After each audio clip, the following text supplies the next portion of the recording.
Hey everybody. Recently I got asked to put a short video together about a trick or a little demo I did at a clinic. Now I know I didn't invent this. It's probably been around forever.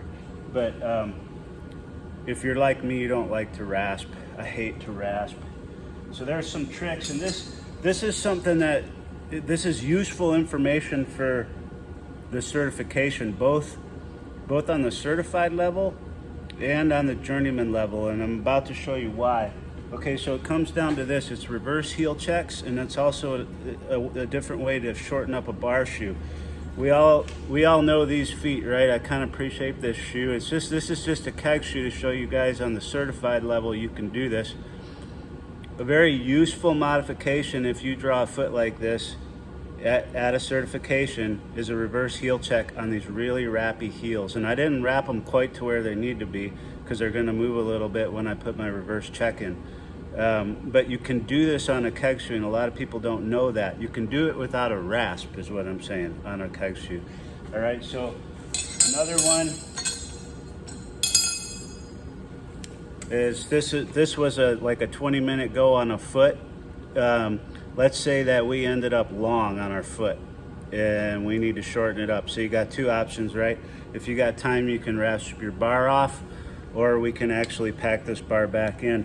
I'm gonna do this side here in the demo, and I got about 5 1/8 from the end of the feather fullering to the heel.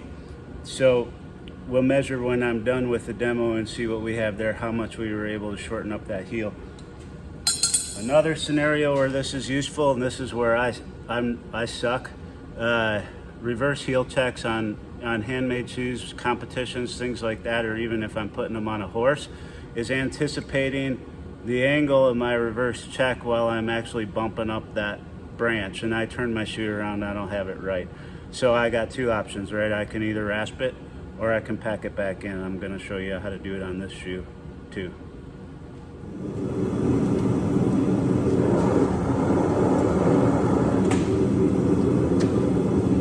Okay, first up's gonna be this wrappy shoe that we wanna fix, right? This wrappy foot. Pinch it in your tongs, drop it over the horn or your anvil, pack that back in. You're gonna have to take some grabs on it because your tongs are gonna slip, right?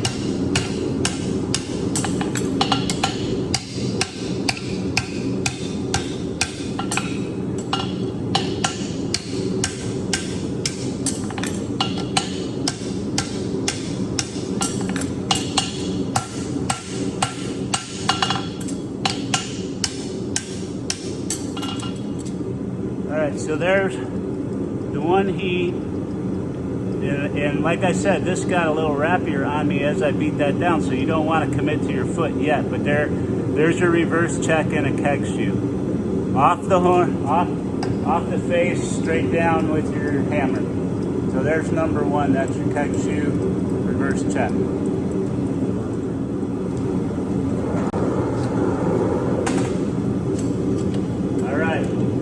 Do our bar shoe next. Off the handle, pack that back in.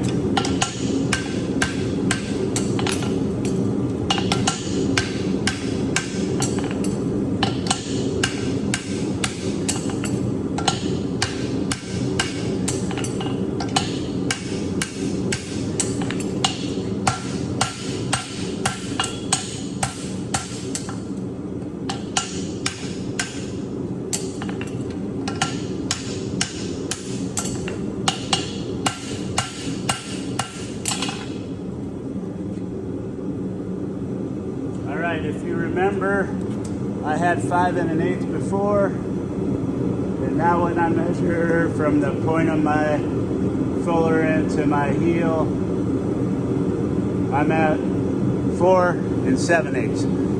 So I shrunk a quarter. I took a quarter off in one bump there, one heat. So that's your shrinking your bar shoe. If you come long on your bar shoe, I know. Tom Peterson's got some other tricks. If you've ever seen his clinics, it's great for shrinking your bar shoe this way, drawing it out, but that's one way. If you come long, you can push it back together. All right, reverse check, lateral extension. Same thing, come up off the anvil. Get your angle in there. That's you want. So you want your back edge to be in line with the flight of the foot.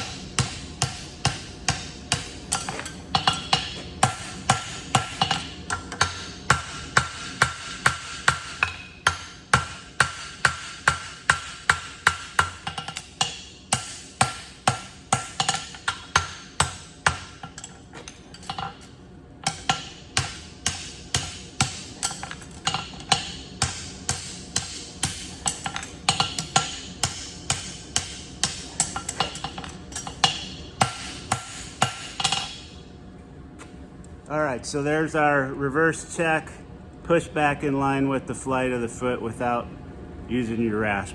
Now I know a lot of you right away are gonna say, what about your tongs? This is probably hard on your tongs. It might be, and that's why I used somebody else's tongs for this demo, because I didn't want to wreck my own. But no, I mean, yeah, it might be hard on your tongs, but if you just spent $300 to go do a certification plus your fuel and your hotel, then I would go ahead and wreck your rivet and get that bar shoe done. You know what I mean? Same thing on the certified. You could do this if you had a wrappy heel on the journeyman shoe. Yeah, and in the competition, I don't know, maybe you'll win a $25 check. That'll buy you a new rivet too. I actually have never wrecked a pair of tongs doing this, and I do it quite often. But like I said, I use somebody else's. All right, everybody.